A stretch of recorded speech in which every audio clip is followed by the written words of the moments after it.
ਇੱਕ ਵਾਰ ਫਿਰ ਤੁਹਾਡਾ ਸਵਾਗਤ ਹੈ ਅਤੇ ਇਹ ਲੈਕਚਰ ਨੰਬਰ 56 ਹੈ ਅਤੇ ਅਸੀਂ ਹਾਇਰ ਆਰਡਰ ਦੀਆਂ ਲੀਨੀਅਰ ਡਿਫਰੈਂਸ਼ੀਅਲ ਇਕੁਏਸ਼ਨਸ ਬਾਰੇ ਗੱਲ ਕਰਾਂਗੇ ਅਤੇ ਅਸੀਂ ਅਜਿਹੀਆਂ ਡਿਫਰੈਂਸ਼ੀਅਲ ਇਕੁਏਸ਼ਨਸ ਦੇ ਸੋਲੂਸ਼ਨ ਬਾਰੇ ਜਾਣਾਂਗੇ ਅਤੇ ਖਾਸ ਤੌਰ ਤੇ ਅੱਜ ਦੇ ਲੈਕਚਰ ਵਿੱਚ ਅਸੀਂ ਕਨਸਟੈਂਟ ਕੋਐਫੀਸ਼ੀਐਂਟ ਦੇ ਨਾਲ ਹਾਇਰ ਆਰਡਰ ਦੀਆਂ ਇਹ ਲੀਨੀਅਰ ਡਿਫਰੈਂਸ਼ੀਅਲ ਇਕੁਏਸ਼ਨਸ ਦੇ ਬਾਰੇ ਗੱਲ ਕਰਾਂਗੇ ਜੋ ਵਧੇਰੇ ਜਨਰਲ ਲੀਨੀਅਰ ਡਿਫਰੈਂਸ਼ੀਅਲ ਇਕੁਏਸ਼ਨਸ ਦਾ ਇੱਕ ਖਾਸ ਕੇਸ ਹੋਵੇਗਾ। ਇਸ ਲਈ ਇੱਥੇ ਅਜਿਹੇ ਡਿਫਰੈਂਸ਼ੀਅਲ ਇਕੁਏਸ਼ਨ ਦਾ ਜਨਰਲ ਫਾਰਮ ਹੈ ਜਿਸ ਬਾਰੇ ਅਸੀਂ ਅੱਜ ਦੇ ਲੈਕਚਰ ਵਿੱਚ ਗੱਲ ਕਰਾਂਗੇ। y + a1 ਦਾ n ਡੈਰੀਵੇਟਿਵ ਹੈ ਅਤੇ ਇਸ ਕਨਸਟੈਂਟ ਕੋਐਫੀਸ਼ੀਐਂਟ ਦੇ ਨਾਲ n-1 y ਦਾ ਇੱਕ ਡੈਰੀਵੇਟਿਵ ਹੈ ਅਤੇ ਇਹ ਇੱਥੇ ਦੁਬਾਰਾ ਕੋਐਫੀਸ਼ੀਐਂਟ ਦੇ ਨਾਲ y ਟਰਮ ਨੂੰ ਕੰਟੀਨਿਊ ਰੱਖੇਗਾ। ਇੱਥੇ ਦੁਬਾਰਾ ਕਨਸਟੈਂਟਸ ਕੋਐਫੀਸ਼ੀਐਂਟ n ਤਾਂ ਇਹ ਕਨਸਟੈਂਟਸ a1 a2 ਅਤੇ 3 n ਉਹ ਇੱਥੇ ਕਨਸਟੈਂਟਸ ਹਨ ਅਤੇ ਰਾਈਟ ਹੈਂਡ ਸਾਈਡ ਵਾਲਾ ਫੰਕਸ਼ਨ x ਜੋ x ਦਾ ਇੱਕ ਫੰਕਸ਼ਨ ਹੋ ਸਕਦਾ ਹੈ।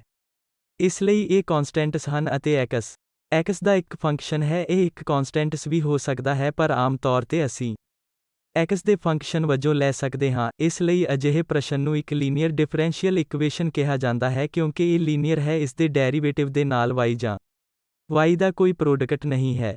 ਇਸ ਲਈ ਇਹ ਇੱਕ ਲੀਨੀਅਰ ਡਿਫਰੈਂਸ਼ੀਅਲ ਇਕੁਏਸ਼ਨ ਹੈ ਅਤੇ n ਆਰਡਰ ਦੀ ਲੀਨੀਅਰ ਡਿਫਰੈਂਸ਼ੀਅਲ ਇਕੁਏਸ਼ਨ ਹੈ। ਇਸ ਲਈ ਜਨਰਲ ਸੋਲਿਊਸ਼ਨ ਦੇ ਬਾਰੇ ਅਸੀਂ ਅੱਜ ਦੇ ਲੈਕਚਰ ਵਿੱਚ ਗੱਲ ਕਰਾਂਗੇ। ਇੱਥੇ ਦੋ ਫੈਕਟਰ ਹੋਣਗੇ, ਇੱਕ ਨੂੰ ਕੰਪਲੀਮੈਂਟਰੀ ਫੰਕਸ਼ਨ ਕਿਹਾ ਜਾਂਦਾ ਹੈ ਅਤੇ ਦੂਜੇ ਨੂੰ ਪਾਰਟਿਕੂਲਰ ਇੰਟੀਗਰਲ ਕਿਹਾ ਜਾਂਦਾ ਹੈ। ਇਸ ਲਈ ਇਹ ਕੰਪਲੀਮੈਂਟਰੀ ਫੰਕਸ਼ਨ ਹੋਰ ਕੁਝ ਨਹੀਂ ਬਲਕਿ ਸਿਰਫ ਹੋਮੋਜੀਨੀਅਸ ਇਕੁਏਸ਼ਨ ਦਾ ਸੋਲਿਊਸ਼ਨ ਹੈ। ਹੋਮੋਜੀਨੀਅਸ ਦਾ ਅਰਥ ਹੈ ਜਦੋਂ ਅਸੀਂ ਇੱਥੇ ਇਸ x ਨੂੰ 0 ਤੇ ਸੈੱਟ ਕਰਦੇ ਹਾਂ ਤਾਂ ਇਸ ਨਾਲ ਅਨੁਸਾਰੀ ਹੋਮੋਜੀਨੀਅਸ ਇਕੁਏਸ਼ਨ ਨੂੰ ਇਸ ਰਾਈਟ ਹੈਂਡ ਸਾਈਡ ਨੂੰ 0 ਦੇ ਸੈੱਟ ਕਰਕੇ ਅਸੀਂ ਅਜਿਹੀਆਂ ਇਕੁਏਸ਼ਨਸ ਨੂੰ ਹੋਮੋਜੀਨੀਅਸ ਇਕੁਏਸ਼ਨ ਕਹਿੰਦੇ ਹਾਂ।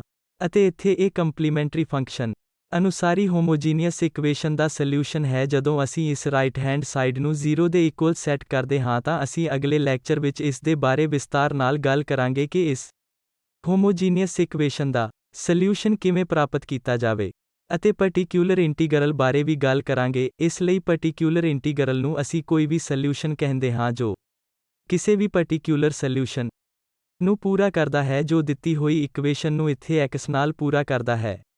ਇਸ ਲਈ ਇਹ ਇੱਕ ਪਾਰਟਿਕੂਲਰ ਸੋਲਿਊਸ਼ਨ ਹੈ ਅਤੇ ਫਿਰ ਜਦੋਂ ਅਸੀਂ ਕੰਪਲੀਮੈਂਟਰੀ ਫੰਕਸ਼ਨ ਜਾਂ ਹੋਮੋਜੀਨੀਅਸ ਇਕੁਏਸ਼ਨ ਦਾ ਜਨਰਲ ਸੋਲਿਊਸ਼ਨ ਤਾਂ ਅਸੀਂ ਪ੍ਰਾਪਤ ਕਰ ਸਕਦੇ ਹਾਂ ਅਤੇ ਅਸੀਂ ਅੱਜ ਦੇ ਲੈਕਚਰ ਵਿੱਚ ਦੇਖਾਂਗੇ ਕਿ ਇਹ ਦਿੱਤੇ ਗਏ ਨਾਨ ਹੋਮੋਜੀਨੀਅਸ ਡਿਫਰੈਂਸ਼ੀਅਲ ਇਕੁਏਸ਼ਨ ਦਾ ਇੱਕ ਜਨਰਲ ਸੋਲਿਊਸ਼ਨ ਕਿਵੇਂ ਬਣਾਏਗਾ।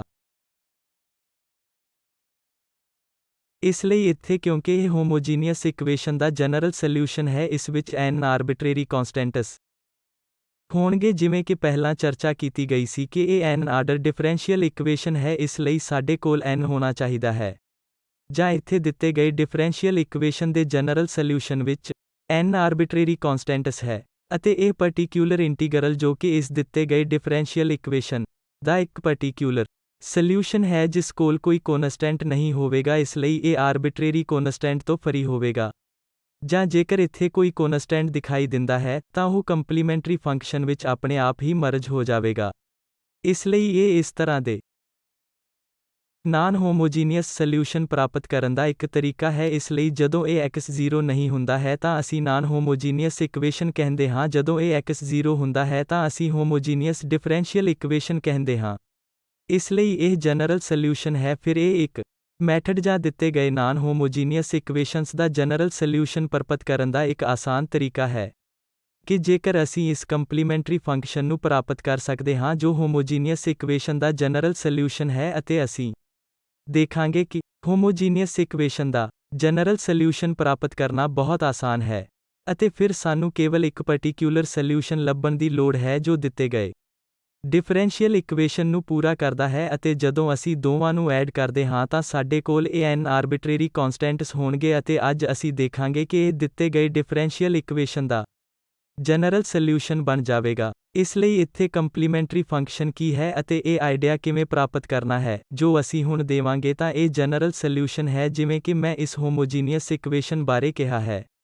ਹੋਮੋਜੀਨੀਅਸ ਇਕੁਏਸ਼ਨ ਦਾ ਮਤਲਬ ਹੈ ਕਿ ਇਸ ਰਾਈਟ ਹੈਂਡ ਸਾਈਡ ਨੂੰ 0 ਦੇ ਇਕੁਅਲ ਸੈੱਟ ਕਰਨਾ ਹੈ ਅਤੇ ਪਾਰਟਿਕੂਲਰ ਇੰਟੀਗਰਲ ਵਿੱਚ ਦਿੱਤੇ ਗਏ ਡਿਫਰੈਂਸ਼ੀਅਲ ਇਕੁਏਸ਼ਨਸ ਦਾ ਇੱਕ ਬਹੁਤ ਹੀ ਪਾਰਟਿਕੂਲਰ ਸੋਲਿਊਸ਼ਨ ਹੋਵੇਗਾ ਜਿਸ ਦਾ ਮਤਲਬ ਹੈ ਕਿ ਜੇਕਰ ਇਹ ਕੋਈ ਪਾਰਟਿਕੂਲਰ ਸੋਲਿਊਸ਼ਨ ਹੈ ਤਾਂ ਇਹ ਦਿੱਤੀ ਗਈ ਡਿਫਰੈਂਸ਼ੀਅਲ ਇਕੁਏਸ਼ਨ ਨੂੰ ਪੂਰਾ ਕਰੇਗਾ ਤਾਂ ਜਦੋਂ ਅਸੀਂ ਇੱਥੇ ਲੈਫਟ ਹੈਂਡ ਸਾਈਡ ਵਿੱਚ ਇਹ ਵੀ ਸਬਸਟੀਟਿਊਟ ਕਰਦੇ ਹਾਂ।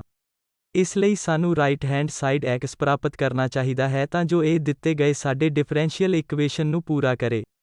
ਅਤੇ ਇਸ ਤਰ੍ਹਾਂ ਅਸੀਂ ਕੰਪਲੀਮੈਂਟਰੀ ਫੰਕਸ਼ਨ ਅਤੇ ਪਾਰਟਿਕਿਊਲਰ ਇੰਟੀਗਰਲ ਨੂੰ ਪਰਿਭਾਸ਼ਿਤ ਕੀਤਾ ਹੈ। ਅਤੇ ਅਸੀਂ ਪਿਛਲੀ ਸਲਾਈਡ ਵਿੱਚ ਵੇਖ ਚੁੱਕੇ ਹਾਂ, ਪਰ ਅਸੀਂ ਬਾਅਦ ਵਿੱਚ ਪ੍ਰੂਵ ਕਰਾਂਗੇ ਜਦੋਂ ਅਸੀਂ ਇਸ ਕੰਪਲੀਮੈਂਟਰੀ ਫੰਕਸ਼ਨ ਅਤੇ ਪਾਰਟਿਕਿਊਲਰ ਇੰਟੀਗਰਲ ਨੂੰ ਐਡ ਕਰਾਂਗੇ। ਅਸੀਂ ਮੂਲ ਰੂਪ ਵਿੱਚ ਦਿੱਤੇ ਗਏ ਇਸ ਨਾਨ ਹੋਮੋਜੀਨੀਅਸ ਡਿਫਰੈਂਸ਼ੀਅਲ ਇਕੁਏਸ਼ਨ ਦਾ ਜਨਰਲ ਸੋਲਿਊਸ਼ਨ ਪ੍ਰਾਪਤ ਕਰਦੇ ਹਾਂ। ਇਸ ਲਈ ਉਸ ਬਾਰੇ ਚਰਚਾ ਕਰਨ ਤੋਂ ਪਹਿਲਾਂ ਸਾਨੂੰ ਇੱਥੇ ਸੋਲਿਊਸ਼ਨ ਦੀ ਲੀਨੀਅਰ ਇੰਡੀਪੈਂਡੈਂਸ ਬਾਰੇ ਦੱਸਣ ਦੀ ਵੀ ਜ਼ਰੂਰਤ ਹੈ। ਹਾਲਾਂਕਿ ਅਸੀਂ ਲੀਨੀਅਰ ਅਲਜਬਰਾ ਵਿੱਚ ਇੱਕ ਇੰਡੀਪੈਂਡੈਂਸ ਵਿੱਚ ਲੀਨੀਅਰ ਡਿਪੈਂਡੈਂਸ ਅਤੇ ਸਿਮਿਲਰ ਕਨਸੈਪਟ ਬਾਰੇ ਗੱਲ ਕੀਤੀ ਹੈ। ਅਸੀਂ ਇੱਥੇ ਦੁਬਾਰਾ ਦੁਹਰਾਵਾਂਗੇ। ਇਸ ਲਈ ਦੋ ਫੰਕਸ਼ਨ y1 ਅਤੇ y2 ਲੀਨੀਅਰਲੀ ਇੰਡੀਪੈਂਡੈਂਟ ਹਨ। ਇਸ ਲਈ ਪਹਿਲਾਂ ਅਸੀਂ ਦੋ ਫੰਕਸ਼ਨਸ ਬਾਰੇ ਦੇਖਾਂਗੇ ਕਿਉਂਕਿ ਦੋ ਫੰਕਸ਼ਨਸ ਲਈ ਲੀਨੀਅਰ ਇੰਡੀਪੈਂਡੈਂਸ ਨੂੰ ਵੇਖਣਾ ਬਹੁਤ ਸੌਖਾ ਹੈ।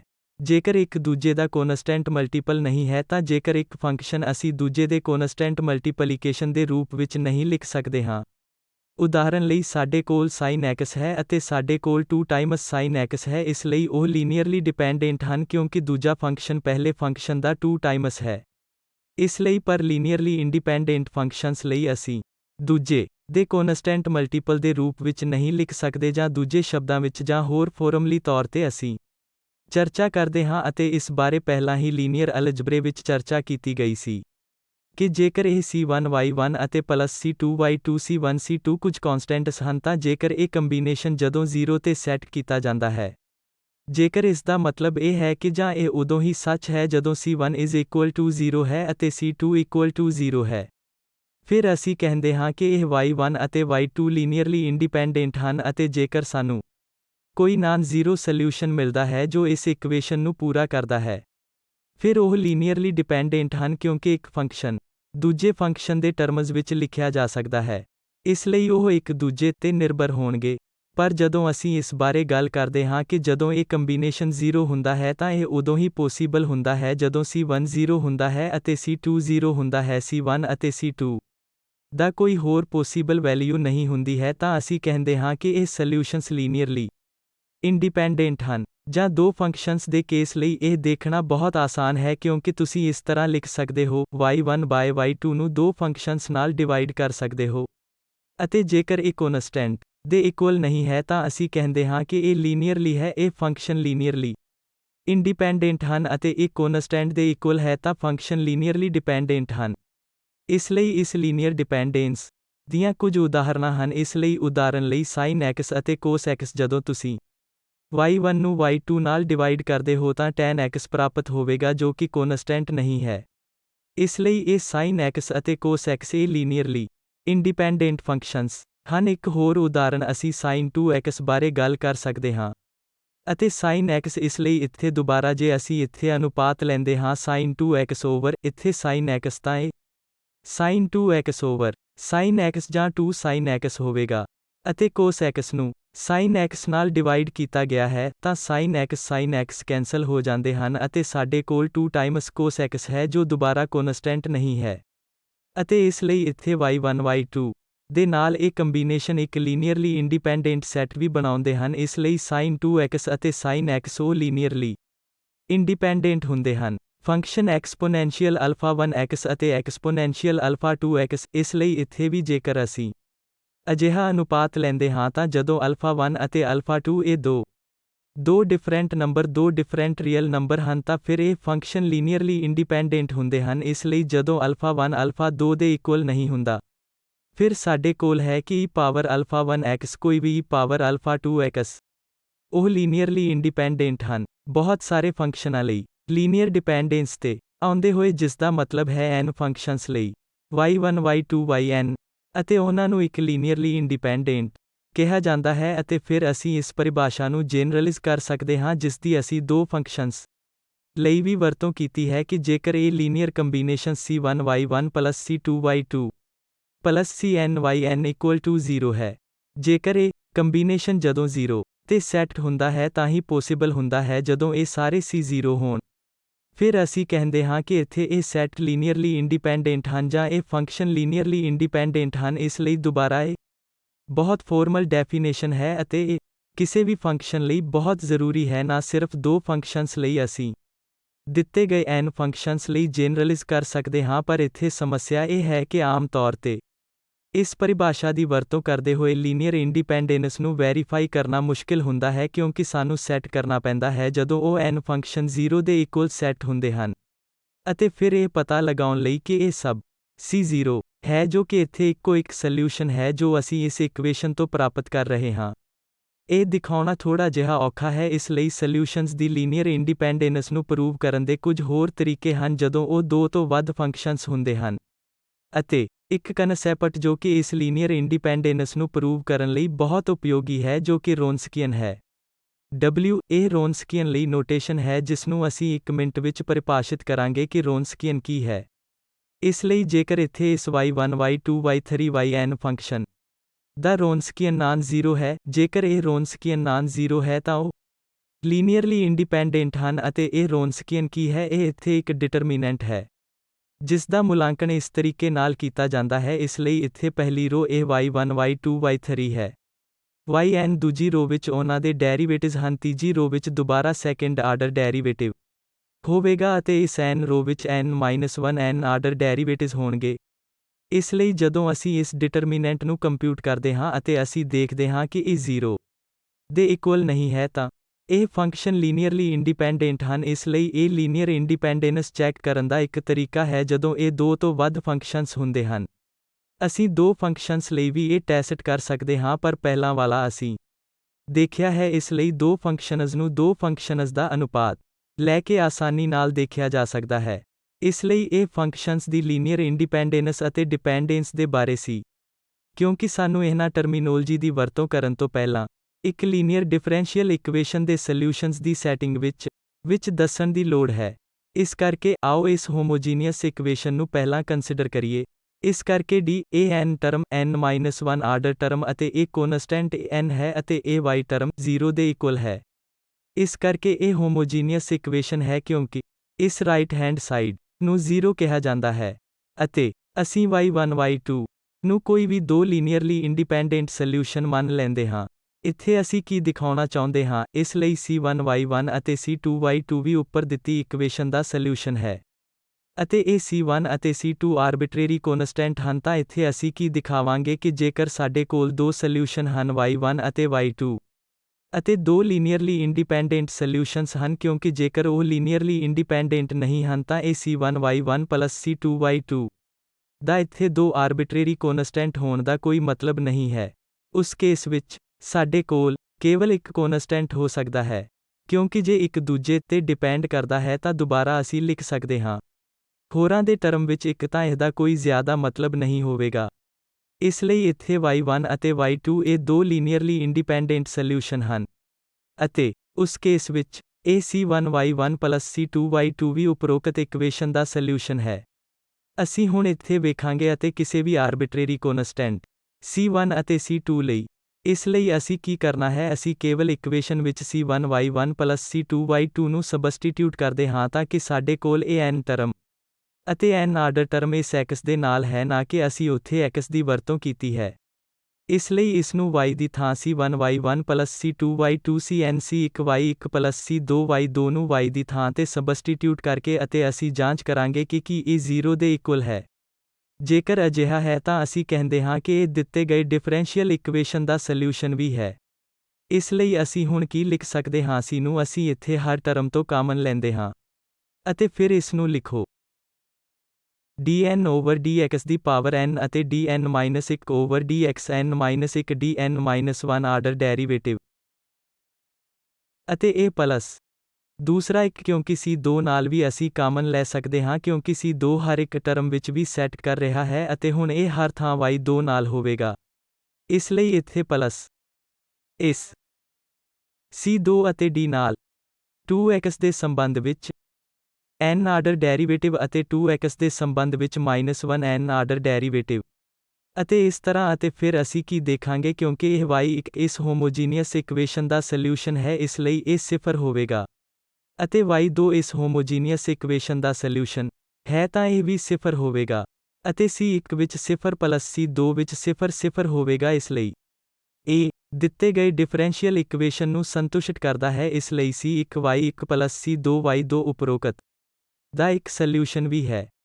ਵਾਸਤਵ ਵਿੱਚ ਅਸੀਂ ਇਸ ਨੂੰ ਸਿਰਫ ਦੋ ਫੰਕਸ਼ਨਾਂ ਲਈ ਹੀ ਜਨਰਲਾਈਜ਼ ਨਹੀਂ ਕਰ ਸਕਦੇ ਹਾਂ, ਅਸੀਂ ਹੋਰ ਫੰਕਸ਼ਨ ਲੈ ਸਕਦੇ ਹਾਂ ਅਤੇ ਉਸੇ ਵਿਚਾਰ ਨਾਲ ਅਸੀਂ ਉਸ ਕੰਬੀਨੇਸ਼ਨ ਨੂੰ ਸਾਬਤ ਕਰ ਸਕਦੇ ਹਾਂ ਜਦੋਂ ਸਾਡੇ ਕੋਲ ਉਦਾਹਰਨ ਲਈ y1 y2 y3 yn ਹੈ ਅਤੇ ਲੀਨੀਅਰਲੀ ਇੰਡੀਪੈਂਡੈਂਟ ਸੋਲਿਊਸ਼ਨ ਫਿਰ ਉਹਨਾਂ ਦਾ combination C1 y1 plus C2 y2 plus Cn yn ਵੀ ਦਿੱਤੇ ਗਏ ਡਿਫਰੈਂਸ਼ੀਅਲ ਇਕੁਏਸ਼ਨ ਦਾ ਸੋਲਿਊਸ਼ਨ ਹੋਵੇਗਾ। ਇਸ ਲਈ ਇੱਥੇ ਜਨਰਲਾਈਜ਼ੇਸ਼ਨ ਹੈ ਕਿ ਇਹ y1 y2 y3 homogeneous differential equation ਦੇ n ਲੀਨੀਅਰਲੀ ਤੌਰ ਤੇ ਇੰਡੀਪੈਂਡੈਂਟ ਸੋਲਿਊਸ਼ਨ ਹਨ ਅਤੇ ਉਸ ਸਥਿਤੀ ਵਿੱਚ C1 y1 plus C2 y2 ਅਤੇ ਇਸ ਤਰ੍ਹਾਂ ਅਤੇ C1 y1 Cn yn ਦਿੱਤੇ ਗਏ ਡਿਫਰੈਂਸ਼ੀਅਲ ਇਕੁਏਸ਼ਨ ਦਾ ਸੋਲਿਊਸ਼ਨ ਵੀ ਹੋਵੇਗਾ ਅਤੇ ਨਾ ਸਿਰਫ ਸੋਲਿਊਸ਼ਨ, ਅਸੀਂ ਹੁਣ ਇਸ ਟਰਮ ਨੂੰ ਜਨਰਲ ਸੋਲਿਊਸ਼ਨ ਵਜੋਂ ਵਰਤਿਆ ਹੈ। ਦਿੱਤੇ ਗਏ ਹੋਮੋਜੀਨੀਅਸ ਡਿਫਰੈਂਸ਼ੀਅਲ ਇਕੁਏਸ਼ਨ ਦਾ ਜਨਰਲ ਸੋਲਿਊਸ਼ਨ ਕਿਉਂਕਿ ਇਹ ਦਿੱਤੇ ਗਏ ਡਿਫਰੈਂਸ਼ੀਅਲ ਇਕੁਏਸ਼ਨ ਦਾ ਇੱਕ ਸੋਲਿਊਸ਼ਨ ਹੈ ਜੋ ਅਸੀਂ ਸਾਬਤ ਕਰ ਸਕਦੇ ਹਾਂ ਜਿਵੇਂ ਅਸੀਂ ਦੋ ਫੰਕਸ਼ਨਾਂ ਲਈ ਕੀਤਾ ਹੈ ਅਤੇ ਇਸ ਸੋਲਿਊਸ਼ਨ ਵਿੱਚ n ਆਰਬਿਟਰੇਰੀ ਕਨਸਟੈਂਟਸ ਹੈ, ਇਸ ਲਈ ਇਹ ਸਾਡੀ ਪਰਿਭਾਸ਼ਾ ਜਨਰਲ ਸੋਲਿਊਸ਼ਨ ਲਈ ਵੀ ਸੀ ਜੋ ਪਹਿਲਾਂ ਪੇਸ਼ ਕੀਤਾ ਗਿਆ ਸੀ। ਅਤੇ ਇਸ ਕੇਸ ਵਿੱਚ ਜਦੋਂ ਸਾਡੇ ਕੋਲ ਸੋਲਿਊਸ਼ਨ ਵਿੱਚ ਇਹ n ਆਰਬਿਟਰੇਰੀ ਕਨਸਟੈਂਟਸ ਹੁੰਦੇ ਹਨ ਅਤੇ ਇਹ ਇਕੁਏਸ਼ਨ ਨੂੰ ਸੰਤੁਸ਼ਟ ਕਰਦਾ ਹੈ, ਭਾਵ ਇਹ ਸੋਲਿਊਸ਼ਨ ਹੈ, ਇਸ ਲਈ ਅਸੀਂ ਇਸ ਨੂੰ ਜਨਰਲ ਸੋਲਿਊਸ਼ਨ ਕਹਿ ਸਕਦੇ ਹਾਂ। ਅਤੇ ਇਹ ਆਰਬਿਟਰੇਰੀ ਕਨਸਟੈਂਟਸ ਹਨ, ਇਸ ਲਈ C1 C2 C3 ਇੱਕ ਆਰਬਿਟਰੇਰੀ ਕਨਸਟੈਂਟਸ ਹਨ। ਇਸ ਲਈ ਇਸ ਦੇ ਨਾਲ ਹੁਣ ਅਸੀਂ ਕੀ ਦੇਖਿਆ ਹੈ ਕਿ ਜੇਕਰ ਅਸੀਂ ਹੋਮੋਜੀਨੀਅਸ ਹੋਮੋਜੀਨੀਅਸ ਡਿਫਰੈਂਸ਼ੀਅਲ ਇਕੁਏਸ਼ਨ ਦੇ ਇਹਨਾਂ ਦਾ n ਲੀਨੀਅਰਲੀ ਤੌਰ ਤੇ ਇੰਡੀਪੈਂਡੈਂਟ ਸੋਲਿਊਸ਼ਨ ਲੱਭ ਸਕਦੇ ਹਾਂ, ਫਿਰ ਕੇਵਲ ਉਹਨਾਂ ਦਾ ਲੀਨੀਅਰ ਕੰਬੀਨੇਸ਼ਨ ਵੀ ਸੋਲਿਊਸ਼ਨ ਹੋਵੇਗਾ ਜਾਂ ਅਸਲ ਵਿੱਚ ਇਹ ਅਸੀਂ ਦਿੱਤੇ ਗਏ ਡਿਫਰੈਂਸ਼ੀਅਲ ਇਕੁਏਸ਼ਨ ਦਾ ਜਨਰਲ ਸੋਲਿਊਸ਼ਨ ਕਰਾਂਗੇ। ਹੁਣ ਇੱਕ ਹੋਰ ਮਹੱਤਵਪੂਰਨ ਨਤੀਜਾ ਜਿਸ ਬਾਰੇ ਅਸੀਂ ਹੁਣ ਕੰਸੀਡਰ ਕਰਾਂਗੇ, ਹੁਣ ਲੰਘੇਗਾ। ਇਸ ਲਈ ਜੇਕਰ ਇੱਥੇ ਐਸੋਸੀਏਟਡ ਹੋਮੋਜੀਨੀਅਸ ਇਕੁਏਸ਼ਨ ਦਾ ਜਨਰਲ ਸੋਲਿਊਸ਼ਨ U ਹੈ ਤਾਂ ਅਸੀਂ ਹੋਮੋਜੀਨੀਅਸ ਇਕੁਏਸ਼ਨ ਦੇ ਸੋਲਿਊਸ਼ਨ ਬਾਰੇ ਗੱਲ ਕੀਤੀ ਹੈ, ਫਿਰ ਯਾਦ ਕਰੋ ਕਿ ਹੋਮੋਜੀਨੀਅਸ ਇਕੁਏਸ਼ਨ ਹੈ ਜਦੋਂ ਰਾਈਟ ਹੈਂਡ ਸਾਈਡ 0 ਤੇ ਸੈੱਟ ਹੁੰਦਾ ਹੈ ਤਾਂ U ਉਸ ਹੋਮੋਜੀਨੀਅਸ ਇਕੁਏਸ਼ਨ ਨੂੰ ਸੰਤੁਸ਼ਟ ਕਰਦਾ ਹੈ ਅਤੇ ਇਹ ਵੀ ਇੱਕ ਹੋਰ ਫੰਕਸ਼ਨ ਵੀ ਜਾਂ ਦਿੱਤੇ ਗਏ ਡਿਫਰੈਂਸ਼ੀਅਲ ਇਕੁਏਸ਼ਨ ਦਾ ਕੋਈ ਜਨਰਲ ਸੋਲਿਊਸ਼ਨ ਹੋਵੇ। ਇਸ ਲਈ ਇੱਥੇ ਅਸੀਂ ਇਹ ਦੋ ਸੋਲਿਊਸ਼ਨ ਲਏ ਹਨ, U ਇੱਕ ਸੋਲਿਊਸ਼ਨ ਹੈ ਜਾਂ ਜਨਰਲ ਸੋਲਿਊਸ਼ਨ ਹੈ ਜਿਸ ਬਾਰੇ ਅਸੀਂ ਪਹਿਲਾਂ ਹੀ ਚਰਚਾ ਕੀਤੀ ਹੈ। ਜਦੋਂ ਸਾਡੇ ਕੋਲ n ਲੀਨੀਅਰਲੀ ਤੌਰ ਤੇ ਇੰਡੀਪੈਂਡੈਂਟ ਸੋਲਿਊਸ਼ਨ ਹੁੰਦਾ ਹੈ ਤਾਂ ਉਹਨਾਂ ਦਾ ਕੰਬੀਨੇਸ਼ਨ ਠੀਕ C1 y1 plus C2 y2 ਆਦਿ ਹੁੰਦਾ ਹੈ। ਇਹ ਹੋਮੋਜੀਨੀਅਸ ਇਕੁਏਸ਼ਨ ਦਾ ਉਹਨਾਂ ਦਾ ਜਨਰਲ ਸੋਲਿਊਸ਼ਨ ਹੋਵੇਗਾ ਅਤੇ ਇੱਥੇ ਅਸੀਂ ਇੱਕ ਹੋਰ ਫੰਕਸ਼ਨ ਲਿਆ ਹੈ, ਅਸੀਂ ਦਿੱਤੇ ਗਏ ਡਿਫਰੈਂਸ਼ੀਅਲ ਇਕੁਏਸ਼ਨ ਦਾ ਇਹ ਕੋਈ ਪਾਰਟਿਕੂਲਰ ਸੋਲਿਊਸ਼ਨ ਹੋ ਸਕਦਾ ਹੈ। ਇਸ ਲਈ ਦਿੱਤੀ ਗਈ ਡਿਫਰੈਂਸ਼ੀਅਲ ਇਕੁਏਸ਼ਨ ਦਾ ਮਤਲਬ ਹੈ ਦਿੱਤੀ ਗਈ ਨਾਨ ਹੋਮੋਜੀਨੀਅਸ ਡਿਫਰੈਂਸ਼ੀਅਲ ਇਕੁਏਸ਼ਨ ਜਦੋਂ ਰਾਈਟ ਹੈਂਡ ਸਾਈਡ 0 ਦੇ ਇਕੁਅਲ ਨਹੀਂ ਹੈ।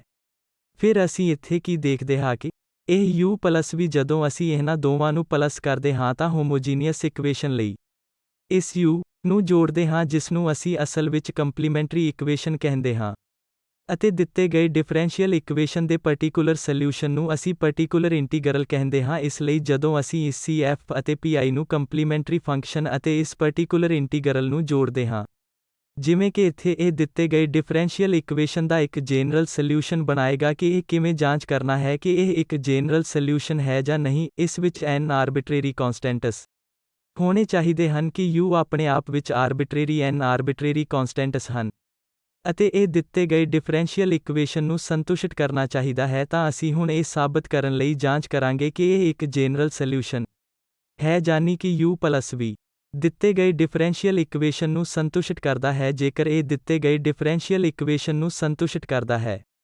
ਅਤੇ ਫਿਰ ਨੈਚਰਲੀ ਤੌਰ ਤੇ ਇਸ ਵਿੱਚ n ਆਰਬਿਟਰੇਰੀ ਕਨਸਟੈਂਟਸ ਹਨ ਕਿਉਂਕਿ ਤੁਹਾਡੇ ਕੋਲ ਖੁਦ n ਆਰਬਿਟਰੇਰੀ ਕਨਸਟੈਂਟਸ ਹਨ, ਤਾਂ ਫਿਰ ਇਹ ਦਿੱਤੇ ਗਏ ਡਿਫਰੈਂਸ਼ੀਅਲ ਇਕੁਏਸ਼ਨ ਦਾ ਇੱਕ ਜਨਰਲ ਸੋਲਿਊਸ਼ਨ ਹੋਵੇਗਾ। ਇਸ ਲਈ ਅਸੀਂ ਇਸ ਇਕੁਏਸ਼ਨ ਨੂੰ ਲੈਫਟ ਹੈਂਡ ਸਾਈਡ ਦੀ ਇਕੁਏਸ਼ਨ ਨੂੰ ਕੰਸੀਡਰ ਕਰਾਂਗੇ ਅਤੇ ਇਸ U ਪਲੱਸ V ਨੂੰ ਇਕੁਏਸ਼ਨ ਵਿੱਚ ਸਬਸਟੀਟਿਊਟ ਕਰਾਂਗੇ ਤਾਂ ਇੱਥੇ ਸਾਡੇ ਕੋਲ ਇਹ nਵਾਂ ਆਰਡਰ ਡੈਰੀਵੇਟਿਵ ਹੈ U ਪਲੱਸ V n-1 nਵਾਂ order derivative U plus V ਨਾਲ ਅਤੇ ਇਹ nu ਪਲੱਸ ਵੀ ਇਸ ਲਈ ਇੱਥੇ ਅਸੀਂ ਇਸ d ਨੂੰ ਲੀਨੀਅਰਲੀ ਇੰਡੀਪੈਂਡੈਂਟ ਲਿਆ ਹੈ। ਇੱਕ ਵੇਰੀਏਬਲ ਇੱਥੇ d ਇੱਕ x ਵੀ ਲੈ ਸਕਦਾ ਹੈ, ਇਸ ਲਈ ਹੁਣ ਇਸ ਕੇਸ ਵਿੱਚ ਹੈ ਕਿਉਂਕਿ ਅਸੀਂ ਇੱਥੇ d ਲਿਆ ਹੈ ਤਾਂ ਮੰਨ ਲਓ ਕਿ u ਦਾ ਇੱਕ ਫੰਕਸ਼ਨ ਹੈ d ਅਤੇ v ਵੀ d ਦਾ ਫੰਕਸ਼ਨ ਹੈ। ਇਸ ਲਈ ਇੱਥੇ ਅਸੀਂ ਇਹ ਦੇਖਣਾ ਚਾਹੁੰਦੇ ਹਾਂ ਕਿ ਕੀ ਇਹ u ਪਲੱਸ ਵੀ ਦਿੱਤੇ ਗਏ ਡਿਫਰੈਂਸ਼ੀਅਲ ਇਕੁਏਸ਼ਨ ਨੂੰ ਸੰਤੁਸ਼ਟ ਕਰਦਾ ਹੈ ਜਾਂ ਨਹੀਂ। ਯਾਦ ਰੱਖੋ ਕਿ u ਹੋਮੋਜੀਨੀਅਸ ਇਕੁਏਸ਼ਨ ਦਾ ਸੋਲਿਊਸ਼ਨ ਹੈ ਅਤੇ v ਨਾਨ ਹੋਮੋਜੀਨੀਅਸ ਦਾ ਕੋਈ ਸੋਲਿਊਸ਼ਨ ਹੈ। ਇਹ ਨਾਨ ਹੋਮੋਜੀਨੀਅਸ ਡਿਫਰੈਂਸ਼ੀਅਲ ਇਕੁਏਸ਼ਨ ਦਿੰਦਾ ਹੈ। ਫਿਰ ਅਸੀਂ ਇਹਨਾਂ ਲੀਨੀਅਰ ਨੂੰ ਇੱਥੇ ਵਰਤ ਸਕਦੇ ਹਾਂ ਤਾਂ ਕਿ ਜਦੋਂ ਡੈਰੀਵੇਟਿਵ ਨੂੰ u ਪਲੱਸ v ਉੱਤੇ ਲਾਗੂ ਕੀਤਾ ਜਾਂਦਾ ਹੈ ਤਾਂ ਸਾਡੇ ਕੋਲ ਇਹ u ਉੱਤੇ ਡੈਰੀਵੇਟਿਵ ਪਲੱਸ v ਉੱਤੇ ਡੈਰੀਵੇਟਿਵ ਉੱਤੇ ਵੀ ਹੋ ਸਕਦਾ ਹੈ। ਅਤੇ ਫਿਰ ਅਸੀਂ ਅਸਲ ਵਿੱਚ ਇਸ ਨੂੰ ਦੋ ਹਿੱਸਿਆਂ ਵਿੱਚ ਬ੍ਰੇਕ ਕਰ ਸਕਦੇ ਹਾਂ, ਇੱਥੇ ਇੱਕ ਇਸ u ਨਾਲ ਅਤੇ ਦੂਜਾ v ਨਾਲ ਹੈ। ਇਸ ਲਈ ਅਸੀਂ ਇਸ ਡਿਫਰੈਂਸ਼ੀਅਲ ਇਕੁਏਸ਼ਨ ਦੇ ਨਾਲ ਇਸ ਦੇ u ਨੂੰ ਦੋ ਭਾਗਾਂ ਵਿੱਚ ਲਿਖਿਆ ਹੈ ਅਤੇ ਵੀ ਦੁਬਾਰਾ ਇਸ ਡਿਫਰੈਂਸ਼ੀਅਲ ਇਕੁਏਸ਼ਨ ਦੇ ਇਸ ਲੈਫਟ ਹੈਂਡ ਸਾਈਡ ਦੇ ਨਾਲ। ਅਤੇ ਹੁਣ ਜੇਕਰ ਅਸੀਂ ਦੇਖਦੇ ਹਾਂ ਕਿਉਂਕਿ ਇਹ u ਹੋਮੋਜੀਨੀਅਸ ਇਕੁਏਸ਼ਨ ਨੂੰ ਸੰਤੁਸ਼ਟ ਕਰਦਾ ਹੈ, ਭਾਵ ਕਿ ਇਹ ਹਿੱਸਾ ਇੱਥੇ 0 ਹੋਵੇਗਾ ਕਿਉਂਕਿ u ਹੋਮੋਜੀਨੀਅਸ ਇਕੁਏਸ਼ਨ ਦਾ ਸੋਲਿਊਸ਼ਨ ਹੈ, ਜਿਸ ਦਾ ਮਤਲਬ ਹੈ ਕਿ ਇਹ 0 ਅਤੇ ਪਲੱਸ ਦੇ ਇਕੁਅਲ ਹੈ। ਇਹ ਵੀ ਦਿੱਤੇ ਗਏ ਨਾਨ ਹੋਮੋਜੀਨੀਅਸ ਇਕੁਏਸ਼ਨ ਦਾ ਇੱਕ ਪਾਰਟਿਕੂਲਰ ਸੋਲਿਊਸ਼ਨ ਹੈ, ਭਾਵ ਇੱਥੇ ਅਸੀਂ ਰਾਈਟ ਹੈਂਡ ਸਾਈਡ ਨੂੰ ਕਿਵੇਂ ਪ੍ਰਾਪਤ ਕਰਾਂਗੇ ਜੋ ਕਿ ਦਿੱਤੇ ਗਏ ਡਿਫਰੈਂਸ਼ੀਅਲ ਇਕੁਏਸ਼ਨ ਦਾ x ਹੈ। ਇਸ ਲਈ ਸਾਡੇ ਕੋਲ ਇੱਥੇ 0 ਹੈ ਅਤੇ ਸਾਡੇ ਕੋਲ ਇੱਥੇ x ਹੈ ਤਾਂ ਇਹ ਦਿੱਤੇ ਗਏ ਡਿਫਰੈਂਸ਼ੀਅਲ ਇਕੁਏਸ਼ਨ ਦੇ ਇਸ ਰਾਈਟ ਹੈਂਡ ਸਾਈਡ ਨੂੰ ਦੁਬਾਰਾ ਜੋੜ ਦੇਵੇਗਾ। ਇਸ ਲਈ ਅਸੀਂ ਕੀ ਦੇਖਿਆ ਹੈ ਕਿ ਇਹ u ਪਲੱਸ v ਦਿੱਤੇ ਗਏ ਡਿਫਰੈਂਸ਼ੀਅਲ ਇਕੁਏਸ਼ਨ ਨੂੰ ਸੰਤੁਸ਼ਟ ਕਰਦਾ ਹੈ ਕਿਉਂਕਿ ਸਾਡੀ ਡਿਫਰੈਂਸ਼ੀਅਲ ਇਕੁਏਸ਼ਨ ਦਾ ਇੱਥੇ ਇਹ nਵਾਂ ਆਰਡਰ ਟਰਮ ਸੀ।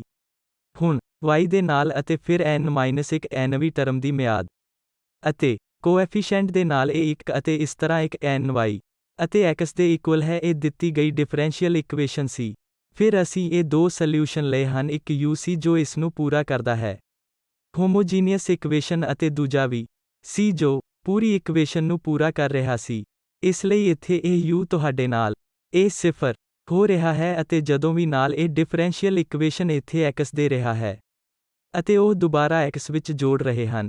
ਇਸ ਲਈ ਇਹ u ਪਲੱਸ v ਦਿੱਤੇ ਗਏ ਡਿਫਰੈਂਸ਼ੀਅਲ ਇਕੁਏਸ਼ਨ ਨੂੰ ਪੂਰਾ ਕਰਦਾ ਹੈ ਅਤੇ ਇਸ ਵਿੱਚ n ਆਰਬਿਟਰੇਰੀ ਕਨਸਟੈਂਟਸ ਹਨ ਕਿਉਂਕਿ ਇਸ u ਵਿੱਚ n ਆਰਬਿਟਰੇਰੀ ਕਨਸਟੈਂਟਸ ਹਨ। ਇਸ ਲਈ ਇਹ u ਪਲੱਸ v ਦਿੱਤੇ ਗਏ ਡਿਫਰੈਂਸ਼ੀਅਲ ਇਕੁਏਸ਼ਨ ਦਾ ਜਨਰਲ ਸੋਲਿਊਸ਼ਨ ਹੈ। ਤਾਂ ਇਹ ਉਹ ਚਾਲ ਹੈ ਜੋ ਅਸੀਂ ਨਾਨ ਹੋਮੋਜੀਨੀਅਸ ਡਿਫਰੈਂਸ਼ੀਅਲ ਇਕੁਏਸ਼ਨ ਦਾ ਜਨਰਲ ਸੋਲਿਊਸ਼ਨ ਪ੍ਰਾਪਤ ਕਰਨ ਲਈ ਉਹਨਾਂ ਦੀ ਵਰਤੋਂ ਕਰ ਰਹੇ ਹਾਂ ਅਤੇ ਅਸੀਂ ਇਸ ਡਿਫਰੈਂਸ਼ੀਅਲ ਇਕੁਏਸ਼ਨ ਲਈ ਇੱਥੇ ਜਨਰਲ ਸੋਲਿਊਸ਼ਨ ਲਿਖਦੇ ਹਾਂ, ਜਿਵੇਂ ਕਿ ਅਸੀਂ u ਪਲੱਸ v ਲਿਖਿਆ ਹੈ ਜਾਂ ਅਸੀਂ ਇਸ ਕੰਪਲੀਮੈਂਟਰੀ ਫੰਕਸ਼ਨ ਨੂੰ ਕਹਿੰਦੇ ਹਾਂ ਜੋ ਕਿ u ਇੱਥੇ ਹੋਮੋਜੀਨੀਅਸ ਇਕੁਏਸ਼ਨ ਦਾ ਸੋਲਿਊਸ਼ਨ ਹੈ ਅਤੇ ਪਾਰਟਿਕੂਲਰ ਇੰਟੀਗਰਲ ਨੂੰ ਅਸੀਂ ਕਹਿੰਦੇ ਹਾਂ ਜੋ ਕਿ ਇੱਕ ਪਾਰਟਿਕੂਲਰ ਸੋਲਿਊਸ਼ਨ ਹੈ, ਦਿੱਤੇ ਗਏ ਨਾਨ ਹੋਮੋਜੀਨੀਅਸ ਇਕੁਏਸ਼ਨ ਦਾ ਇੱਕ ਪਾਰਟਿਕੂਲਰ ਸੋਲਿਊਸ਼ਨ ਹੈ।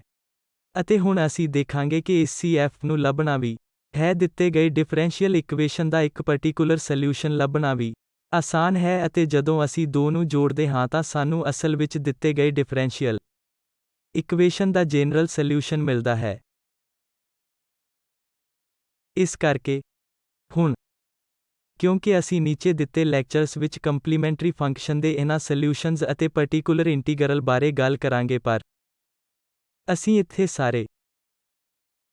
ਸਾਰੀ ਲੋੜਾਂ ਕਰਕੇ ਤਿਆਰ ਕਰਾਂਗੇ ਸਾਰਾ ਗਿਆਨ ਜੋ ਸਾਨੂੰ ਇੱਥੇ ਸੋਲਿਊਸ਼ਨ ਦੀ ਚਰਚਾ ਕਰਨ ਲਈ ਜ਼ਰੂਰੀ ਹੈ। ਤਾਂ ਇੱਕ ਵਿਚਾਰ ਜੋ ਹੁਣ ਇਸ ਦੇ ਆਪਰੇਟਰ ਨੂੰ ਪਰਿਚਿਤ ਕਰੇਗਾ ਤਾਂ ਇਹ ਮੂਲ ਰੂਪ ਵਿੱਚ ਡਿਫਰੈਂਸ਼ੀਅਲ ਆਪਰੇਟਰਸ ਹਨ ਅਤੇ ਸਾਡੇ ਡਿਫਰੈਂਸ਼ੀਅਲ ਇਕੁਏਸ਼ਨ ਵਿੱਚ ਅਸੀਂ ਦੇਖਦੇ ਹਾਂ ਇਹ ਸਾਰੇ ਡੈਰੀਵੇਟਿਵ ਟਰਮਜ਼। ਇਸ ਕਰਕੇ ਇੱਥੇ ਸਾਡੇ ਕੋਲ ਫਸਟ ਆਰਡਰ ਹੈ ਇਸ ਡਿਫਰੈਂਸ਼ੀਅਲ d ਉੱਤੇ dx ਡੈਰੀਵੇਟਿਵ, ਇਸ ਲਈ ਇਹ ਇੱਕ ਆਪਰੇਟਰ ਹੈ, ਇੱਕ ਡਿਫਰੈਂਸ਼ੀਅਲ ਆਪਰੇਟਰ ਹੈ। ਇੱਥੇ ਦੂਜਾ ਆਰਡਰ ਇਹ ਡਿਫਰੈਂਸ਼ੀਅਲ ਆਪਰੇਟਰ ਹੈ ਅਤੇ ਸਹੂਲਤ ਦੇ ਲਈ ਇਹਨਾਂ ਆਪਰੇਟਰਸ ਨੂੰ ਅਸੀਂ ਇਹਨਾਂ ਆਪਰੇਟਰਸ ਨੂੰ ਅਸੀਂ ਇੱਥੇ ਇਸ ਚਿੰਨ੍ਹ ਦੁਆਰਾ ਡਿਨੋਟ ਕਰਨਗੇ d। ਇੱਥੇ ਅਸੀਂ ਇਸ d ਸਕੁਏਅਰ ਨੂੰ ਲਵਾਂਗੇ ਅਤੇ ਇਸ ਦਾ ਮਤਲਬ ਇਹ ਹੈ ਕਿ ਇਹ ਤੀਸਰਾ ਆਰਡਰ ਡੈਰੀਵੇਟਿਵ ਹੈ।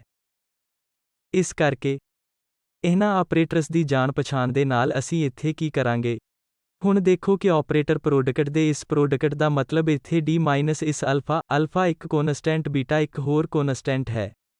ਇਸ ਕਰਕੇ d minus alpha d minus beta ਜਦੋਂ ਅਸੀਂ ਆਪਰੇਟਰ ਕਰਦੇ ਹਾਂ y ਤੇ ਇਹ ਉਸੇ ਤਰ੍ਹਾਂ ਹੈ ਜਿਵੇਂ ਅਸੀਂ ਪਹਿਲਾਂ d ਮਾਈਨਸ ਅਲਫਾ ਨੂੰ ਆਪਰੇਟ ਕਰਦੇ ਹਾਂ ਅਤੇ ਫਿਰ ਇਸ d ਮਾਈਨਸ ਬੀਟਾ ਨੂੰ ਆਪਰੇਟ ਕਰਦੇ ਹਾਂ। ਇਸ ਕਰਕੇ ਅਸੀਂ ਇੱਥੇ ਦੇਖਾਂਗੇ ਕਿ ਇਹਨਾਂ ਆਪਰੇਟਰਸ ਦਾ ਇਹ ਪ੍ਰੋਡਕਟ ਇਹ ਉਹੀ ਹੈ ਭਾਵੇਂ ਅਸੀਂ ਇੱਥੇ ਪਹਿਲਾਂ d ਮਾਈਨਸ ਬੀਟਾ ਲਾਗੂ ਕਰਦੇ ਹਾਂ ਜਾਂ ਅਸੀਂ d ਮਾਈਨਸ ਅਲਫਾ ਲਾਗੂ ਕਰਦੇ ਹਾਂ, ਕੋਈ ਫਰਕ ਇਸ ਨਾਲ ਨਹੀਂ ਪੈਂਦਾ। ਲੈਫਟ ਹੈਂਡ ਸਾਈਡ ਤੇ ਰਾਈਟ ਹੈਂਡ ਸਾਈਡ ਰਾਈਟ ਪਾਸੇ ਦੀ ਵੈਲਿਊ ਇੱਕੋ ਜਿਹੀ ਹੈ। ਇੱਥੇ ਇਸ ਕਰਕੇ ਅਲਫਾ ਬੀਟਾ ਕੋਈ ਵੀ ਕੌਨਸਟੈਂਟ ਹੈ। ਇਸ ਲਈ ਇੱਥੇ ਇਹ ਇੱਕ ਬਹੁਤ ਹੀ ਜ਼ਰੂਰੀ ਪ੍ਰਭਾਵ ਹੈ ਜੋ ਕਿ ਡਿਫਰੈਂਸ਼ੀਅਲ ਇਕੁਏਸ਼ਨ ਦੇ ਸੋਲਿਊਸ਼ਨ ਦੀ ਚਰਚਾ ਕਰਨ ਲਈ ਨੀਚੇ ਦਿੱਤੇ ਲੈਕਚਰਸ ਵਿੱਚ ਇਸਤੇਮਾਲ ਕੀਤਾ ਜਾਵੇਗਾ। ਇਸ ਲਈ ਆਓ ਇੱਥੇ left hand side d minus alpha ਅਤੇ d ਮਾਈਨਸ ਬੀਟਾ ਨੂੰ y ਵਿੱਚ ਕੰਸੀਡਰ ਕਰੀਏ। ਇਸ ਕਰਕੇ ਇੱਥੇ ਸਾਡੇ ਕੋਲ d ਮਾਈਨਸ ਅਲਫਾ ਕੀ ਹੈ ਤਾਂ ਪਹਿਲਾਂ ਅਸੀਂ ਇਸ d ਮਾਈਨਸ ਬੀਟਾ ਨੂੰ ਆਪਰੇਟਰ ਕਰਦੇ ਹਾਂ, ਮਤਲਬ ਕਿ y ਮਾਈਨਸ ਬੀਟਾ y ਦਾ ਡੈਰੀਵੇਟਿਵ, ਇਸ ਲਈ x ਅਤੇ n ਮਾਈਨਸ ਇਸ ਬੀਟਾ ਟਾਈਮਸ y ਦੇ ਸੰਬੰਧ ਵਿੱਚ y ਦਾ ਡੈਰੀਵੇਟਿਵ। ਅਤੇ ਫਿਰ ਅਸੀਂ ਇਸ d ਮਾਈਨਸ ਅਲਫਾ ਨੂੰ ਵੀ ਇਸ ਉੱਤੇ ਆਪਰੇਟ ਕਰਦੇ ਹਾਂ, ਭਾਵ ਇਹ ਡੈਰੀਵੇਟਿਵ ਟਰਮ ਇਸ d ਉੱਤੇ dx ਉੱਤੇ ਇਸ ਮਾਈਨਸ ਉੱਤੇ ਇਸ ਅਲਫਾ ਨੂੰ ਆਪਰੇਟਡ ਉੱਤੇ ਲਾਗੂ ਕੀਤਾ ਜਾਵੇਗਾ ਜਿੱਥੇ ਇਹ ਕੌਨਸਟੈਂਟ ਹੈ ਤਾਂ ਕੁਝ ਨਹੀਂ ਹੋਵੇਗਾ। ਇਸ ਲਈ ਜਦੋਂ ਅਸੀਂ ਇੱਥੇ ਇਸ ਆਪਰੇਟਰ ਨੂੰ ਲਾਗੂ ਕਰਦੇ ਹਾਂ ਤਾਂ ਇਹ ਦੂਜਾ ਆਰਡਰ ਡੈਰੀਵੇਟਿਵ ਮਾਈਨਸ a ਬੀਟਾ ਹੋਵੇਗਾ ਅਤੇ ਇਹ ਪਹਿਲਾ ਆਰਡਰ ਡੈਰੀਵੇਟਿਵ। ਇਸ ਕਰਕੇ ਇਹ ਇੱਥੇ ਹੈ d2y ਉੱਤੇ dx ਤੋਂ ਮਾਈਨਸ ਇਸ ਬੀਟਾ dy dx ਅਤੇ ਇਹ ਮਾਈਨਸ ਇਸ ਅਲਫਾ ਟਾਈਮਸ dy dx ਅਤੇ ਪਲਸ ਇਹ ਅਲਫਾ ਟਾਈਮਸ ਬੀਟਾ y, ਤਾਂ ਇਹ ਹੈ ਆਪਰੇਸ਼ਨ ਦਾ ਰਿਜ਼ਲਟ ਜੋ ਅਸੀਂ ਪਹਿਲਾਂ ਕੀਤਾ ਹੈ। ਸਾਡੇ ਕੋਲ ਇਹ d ਮਾਈਨਸ ਬੀਟਾ ਆਪਰੇਟਰ ਹੈ ਅਤੇ ਫਿਰ ਸਾਡੇ ਕੋਲ ਇਹ d ਮਾਈਨਸ ਅਲਫਾ ਆਪਰੇਟਰ ਹੈ ਅਤੇ ਰਿਜ਼ਲਟ ਸਾਨੂੰ ਇਹ ਇੱਕ ਮਿਲਿਆ ਜਿਸਨੂੰ ਅਸੀਂ ਇਸ ਰੂਪ ਵਿੱਚ ਲਿਖ ਸਕਦੇ ਹਾਂ ਅਤੇ ਨਾਲ ਹੀ ਸੈਕਿੰਡ ਆਰਡਰ ਡੈਰੀਵੇਟਿਵ ਟਰਮਜ਼। ਇੱਥੇ ਸਾਡੇ ਕੋਲ ਇੱਕ ਕਾਮਨ ਸ਼ਬਦ ਹੈ dy ਓਵਰ dx, ਇਸ ਲਈ ਜੇਕਰ ਅਸੀਂ ਇਸ ਨੂੰ ਕਾਮਨ ਲੈਂਦੇ ਹਾਂ ਤਾਂ ਸਾਨੂੰ ਮਾਈਨਸ a ਅਲਫਾ ਪਲਸ ਬੀਟਾ ਅਤੇ plus a alpha beta y ਮਿਲਦਾ ਹੈ, ਜਿਸ ਨੂੰ ਅਸੀਂ ਆਪਰੇਟਰ ਦੇ ਟਰਮਜ਼ ਵਿੱਚ ਦੁਬਾਰਾ ਲਿਖ ਸਕਦੇ ਹਾਂ ਕਿਉਂਕਿ ਇਹ y ਇੱਥੇ ਮਾਈਨਸ ਅਲਫਾ ਤੇ d2 ਇੱਥੇ ਆਪਰੇਟਰ ਹੈ, plus beta d operator y ਤੇ ਅਤੇ ਇੱਥੇ a alpha beta Times y। ਇਸ ਲਈ ਜੇਕਰ ਅਸੀਂ y ਇਸ ਕਾਮਨ ਨੂੰ ਰਾਈਟ ਹੈਂਡ ਸਾਈਡ ਲੈ ਸਕਦੇ ਹਾਂ ਤਾਂ ਸਾਡੇ ਕੋਲ ਇੱਥੇ d ਸਕੁਏਅਰ ਹੈ ਜੋ ਇਸ ਸੈਕਿੰਡ ਆਰਡਰ ਡੈਰੀਵੇਟਿਵ ਤੋਂ ਮਾਈਨਸ a ਅਲਫਾ ਬੀਟਾ ਇਹ d ਫਸਟ ਆਰਡਰ d ਉੱਤੇ dx ਹੈ ਅਤੇ ਇਹ ਅਲਫਾ ਬੀਟਾ ਇੱਥੋਂ ਅਤੇ ਇਹ y ਇਸ ਆਪਰੇਟਰ ਦੇ ਰਾਈਟ ਹੈਂਡ ਸਾਈਡ ਜਾਂਦਾ ਹੈ। ਇਸੇ ਤਰ੍ਹਾਂ ਕੋਈ ਇਹ ਵੀ ਦਿਖਾ ਸਕਦਾ ਹੈ ਕਿ ਜਦੋਂ ਅਸੀਂ ਇਸ d ਮਾਈਨਸ ਅਲਫਾ ਨੂੰ ਪਹਿਲਾਂ ਆਪਰੇਟ ਕਰਦੇ ਹਾਂ ਅਤੇ ਫਿਰ d ਮਾਈਨਸ ਬੀਟਾ, ਕਿਉਂਕਿ ਹੁਣ ਉਹੀ ਕੁਝ ਹੋਵੇਗਾ, ਅਸੀਂ ਇਸ ਐਕਸਪ੍ਰੈਸ਼ਨ ਨੂੰ ਜੋੜਾਂਗੇ ਜੋ ਕਿ ਉਹੀ ਹੋਵੇਗਾ ਭਾਵੇਂ ਅਸੀਂ ਪਹਿਲਾਂ d ਮਾਈਨਸ ਅਲਫਾ ਜਾਂ d ਮਾਈਨਸ ਬੀਟਾ ਨੂੰ ਆਪਰੇਟ ਕਰਦੇ ਹਾਂ। ਇਸ ਲਈ ਉੱਥੇ ਅਸੀਂ ਦੁਬਾਰਾ ਉਹੀ ਕੁਝ ਲਿਖ ਸਕਦੇ ਹਾਂ ਜਦੋਂ ਅਸੀਂ ਪਹਿਲਾਂ d ਮਾਈਨਸ ਅਲਫਾ ਅਤੇ ਫਿਰ d ਮਾਈਨਸ ਬੀਟਾ ਲਾਗੂ ਕਰਦੇ ਹਾਂ। ਇਸ ਲਈ ਅਸੀਂ ਇੱਥੇ ਕੀ ਦੇਖਿਆ ਹੈ, ਇਸ ਨਾਲ ਕੋਈ ਫਰਕ ਨਹੀਂ ਪੈਂਦਾ ਕਿ ਤੁਸੀਂ ਆਪਰੇਸ਼ਨਾਂ ਲਈ ਇੱਥੇ ਕੀ ਕਰਮ ਲੈਂਦੇ ਹੋ ਜਦੋਂ ਸਾਡੇ ਕੋਲ ਅਜਿਹੇ ਡਿਫਰੈਂਸ਼ੀਅਲ ਆਪਰੇਟਰ ਹੁੰਦੇ ਹਨ। ਇਸ ਲਈ ਇਹ ਆਪਰੇਟਰ ਇਸ ਆਪਰੇਟਰ ਦੇ ਸਮਾਨ ਹੈ। ਇਸ ਲਈ ਅਸੀਂ ਇਸ ਗੱਲ ਦੀ ਬਹੁਤੀ ਪਰਵਾਹ ਨਹੀਂ ਕਰਾਂਗੇ ਕਿ ਕਿਸ ਵਿੱਚ ਸਾਨੂੰ ਇਸ ਆਪਰੇਟਰ ਨੂੰ ਆਪਣੇ y ਤੇ ਲਾਗੂ ਕਰਨਾ ਚਾਹੀਦਾ ਹੈ। ਇੱਥੇ ਅਸੀਂ ਪਹਿਲਾਂ ਮਾਈਨਸ ਅਲਫਾ ਫਿਰ ਮਾਈਨਸ ਬੀਟਾ ਜਾਂ ਦੂਜੇ ਤਰੀਕੇ ਨਾਲ ਲਾਗੂ ਕਰ ਸਕਦੇ ਹਾਂ। ਇਸ ਲਈ ਆਪਰੇਸ਼ਨ ਨਲ ਫੈਕਟਰ ਦਾ ਆਰਡਰ ਇੰਪੀਰੀਅਲ ਹੈ। ਅਸੀਂ ਨੋਟ ਕਰਾਂਗੇ ਕਿ ਪਿਛਲੀ ਸਲਾਈਡ ਵਿੱਚ d minus beta d minus alpha ਜਾਂ ਹੋਰ ਤਰੀਕੇ ਨਾਲ d minus alpha d minus beta ਇਸ ਦੇ ਇਕੁਅਲ ਬਰਾਬਰ ਹੈ d square minus alpha plus beta d plus alpha beta ਹੈ। ਇੱਥੇ ਕੀ ਆਬਜ਼ਰਵੇਸ਼ਨ ਹੈ ਕਿ ਇਹ ਪ੍ਰੋਡਕਟ ਇੱਥੇ ਪ੍ਰੋਡਕਟ ਵਾਂਗ ਕੰਮ ਕਰ ਰਿਹਾ ਹੈ, ਹਾਲਾਂਕਿ ਇਹ d ਆਪਰੇਟਰ ਹਨ, ਉਹ ਨੰਬਰ ਨਹੀਂ ਹਨ, ਪਰ ਉਹਨਾਂ ਨੂੰ ਇੱਥੇ ਨੰਬਰ ਮੰਨਿਆ ਜਾ ਰਿਹਾ ਹੈ ਕਿਉਂਕਿ ਜੇਕਰ ਅਸੀਂ ਇਸ d minus beta d minus alpha ਦਾ ਪ੍ਰੋਡਕਟ ਬਣਾਉਂਦੇ ਹਾਂ ਤਾਂ ਕੀ ਹੋਵੇਗਾ, ਇੱਥੇ d ਹੋਵੇਗਾ ਤਾਂ ਜੋ d ਸਕੁਏਅਰ ਹੋਵੇਗਾ, ਜਦਕਿ ਇਹ d ਸਕੁਏਅਰ d ਦਾ ਪ੍ਰੋਡਕਟ ਨਹੀਂ ਹੈ ਅਤੇ d ਇਸ ਦਾ ਸੈਕਿੰਡ ਆਰਡਰ ਡੈਰੀਵੇਟਿਵ ਹੈ ਅਤੇ ਇਹ ਫਸਟ ਆਰਡਰ ਡੈਰੀਵੇਟਿਵ ਹਨ। ਇਸ ਲਈ ਇੱਥੇ d ਨੂੰ d ਨਾਲ ਮਲਟੀਪਲਾਈ ਕੀਤਾ ਜਾਂਦਾ ਹੈ ਤਾਂ ਸਾਡੇ ਕੋਲ d ਸਕੁਏਅਰ ਹੈ ਜਿਸ ਵਿੱਚ d ਸਕੁਏਅਰ ਦਿੱਤਾ ਗਿਆ ਹੈ ਅਤੇ ਫਿਰ ਸਾਡੇ ਕੋਲ minus a alpha Times d the ਟਰਮਜ਼ minus beta Times d ਹੋਵੇਗੀ, ਜਿਸ ਨੂੰ ਅਸੀਂ ਲਿਖਿਆ ਹੈ ਅਲਫਾ ਪਲਸ ਬੀਟਾ d ਅਤੇ ਫਿਰ ਅਲਫਾ ਬੀਟਾ ਦਾ ਇਹ ਪ੍ਰੋਡਕਟ ਅਲਫਾ ਬੀਟਾ ਦੇਵੇਗਾ ਅਤੇ ਇਹ ਸਭ ਕੁਝ y ਤੇ ਐਪਲਾਈ ਹੁੰਦਾ ਹੈ। ਇਸ ਲਈ ਕੀ ਦਿਲਚਸਪ ਹੈ, ਹਾਲਾਂਕਿ d ਇੱਥੇ ਇੱਕ ਆਪਰੇਟਰ ਹੈ ਅਤੇ d ਇਨਟੂ d ਹੈ ਜੋ ਅਸੀਂ ਇੱਥੇ d ਸਕੁਏਅਰ ਲਿਖ ਰਹੇ ਹਾਂ, ਉਹਨਾਂ ਦਾ ਇੱਕ ਅਲੱਗ ਅਰਥ ਹੈ ਕਿਉਂਕਿ ਇੱਥੇ ਇਹ ਡੈਰੀਵੇਟਿਵ ਹੈ ਅਤੇ ਫਿਰ ਤੋਂ ਡੈਰੀਵੇਟਿਵ, ਇਸ ਲਈ 2 ਟਾਈਮਸ ਇਹ ਡੈਰੀਵੇਟਿਵ, ਇਸ ਲਈ ਇੱਥੇ d ਸਕੁਏਅਰ ਹੈ। a ਸਕੁਏਅਰ 2 ਟਾਈਮਸ ਡੈਰੀਵੇਟਿਵ ਵੀ ਹੈ ਜੋ ਕਿ ਸਾਡਾ ਸਿੰਬਲ ਹੈ ਸੈਕਿੰਡ ਆਰਡਰ ਡੈਰੀਵੇਟਿਵਜ਼ ਲਈ। ਇੱਥੇ ਇਹ ਪ੍ਰੋਡਕਟ ਉਸੇ ਦੇ ਤੌਰ ਤੇ ਵਰਕਿੰਗ ਕਰੂਗਾ ਜਿਵੇਂ ਅਸੀਂ ਨੰਬਰਾਂ ਨਾਲ ਕੰਮ ਕਰਦੇ ਹਾਂ। ਅਤੇ ਇਸ ਤਰ੍ਹਾਂ ਸਾਡੇ ਕੋਲ ਆਪਰੇਟਰ ਵਧੀਆ ਪ੍ਰਾਪਰਟੀ ਹੈ, ਇਸ ਲਈ ਅਸੀਂ ਬਿਨਾਂ ਕਿਸੇ ਚਿੰਤਾ ਦੇ ਇੱਥੇ ਕਰ ਸਕਦੇ ਹਾਂ। ਅਸੀਂ ਇਸ ਡੀ ਨੂੰ ਰੀਅਲ ਨੰਬਰ ਦੇ ਰੂਪ ਵਿੱਚ ਮੰਨ ਕੇ ਪ੍ਰੋਡਕਟ ਬਿਲਕੁਲ ਕਰ ਸਕਦੇ ਹਾਂ। ਇਸ ਲਈ ਅਤੇ ਕਿਉਂਕਿ ਅਸੀਂ ਦੇਖਿਆ ਹੈ ਕਿ ਇਹ ਦੋਵੇਂ ਇੱਕੋ ਜਿਹੇ ਹਨ ਅਤੇ ਸਿਰਫ ਇਹ ਇਸ ਦਾ ਪ੍ਰੋਡਕਟ ਹੈ। ਜੇਕਰ ਅਸੀਂ ਡੀ ਭੁੱਲ ਜਾਂਦੇ ਹਾਂ ਕਿ ਇਹ ਡੀ ਇੱਥੇ ਇੱਕ ਆਪਰੇਟਰ ਹੈ ਤਾਂ ਜਿਹਨੂੰ ਅਸੀਂ ਸਿਰਫ ਅਲਜੇਬਰਿਕ ਮਲਟੀਪਲੀਕੇਸ਼ਨ ਕਰ ਸਕਦੇ ਹਾਂ। ਜਨਰਲ ਤੌਰ ਤੇ ਵੀ ਜਦੋਂ ਸਾਡੇ ਕੋਲ ਇਹ nth ਆਰਡਰ ਡਿਫਰੈਂਸ਼ੀਅਲ ਇਕੁਏਸ਼ਨਸ ਹੈ ਜਿਵੇਂ ਕਿ ਇਸ ਆਪਰੇਟਰ ਵਿੱਚ ਲਿਖਿਆ ਗਿਆ ਹੈ। ਪਾਵਰ n ਦਾ ਅਰਥ nth ਹੁੰਦਾ ਹੈ। ਆਰਡਰ ਡੈਰੀਵੇਟਿਵ ਇੱਥੇ ਇੱਕ n-1 nth ਆਰਡਰ ਡੈਰੀਵੇਟਿਵ ਅਤੇ 2n-2 nth ਆਰਡਰ ਡੈਰੀਵੇਟਿਵ। ਅਤੇ ਇਸ ਤਰ੍ਹਾਂ ਚੱਲਦਾ ਰਹਿੰਦਾ ਹੈ ਅਤੇ ਰਾਈਟ ਹੈਂਡ ਸਾਈਡ ਸਾਡੇ ਕੋਲ x ਹੈ। ਇਸ ਲਈ ਇੱਥੇ ਵੀ ਅਸੀਂ ਫੈਕਟਰਾਈਜ਼ ਕਰਨਾ ਪਸੰਦ ਕਰ ਸਕਦੇ ਹਾਂ ਕਿਉਂਕਿ ਇਹ ਇੱਕ ਕਿਸਮ ਦੀ ਪੋਲੀਨੋਮੀਅਲ ਇਕੁਏਸ਼ਨਸ ਹੈ ਜਿਸ ਦੇ ਟਰਮਜ਼ ਵਿੱਚ ਅਸੀਂ ਆਪਰੇਟਰ ਡੀ ਬਾਰੇ ਚਿੰਤਾ ਨਹੀਂ ਕਰਦੇ ਹਾਂ। ਇਸ ਲਈ ਇਹ ਇੱਕ ਪੋਲੀਨੋਮੀਅਲ ਇਕੁਏਸ਼ਨ ਦੀ ਤਰ੍ਹਾਂ ਹੈ ਅਤੇ ਅਸੀਂ ਇਸ ਨੂੰ ਫੈਕਟਰਾਈਜ਼ ਵੀ ਕਰ ਸਕਦੇ ਹਾਂ ਤਾਂ ਇਹ ਇਸ d-α1 d-α2 d-n ਦੇ ਇਕੁਅਲ ਹੋਵੇਗਾ। ਜੇਕਰ ਇਹ α1 α2 α3 αn ਇਸ ਦੀਆਂ ਰੂਟ ਹਨ ਤਾਂ ਇਸ ਇਕੁਏਸ਼ਨ ਦਾ ਇੱਕ ਵੱਖਰਾ ਇੱਥੇ d power n plus 1 d power n-1 plus ਇਸ ਤਰ੍ਹਾਂ ਪਲੱਸ ਵੀ ਚੱਲਦਾ ਰਹਿੰਦਾ ਹੈ ਜੋ 0 ਦੇ ਇਕੁਅਲ ਹੈ।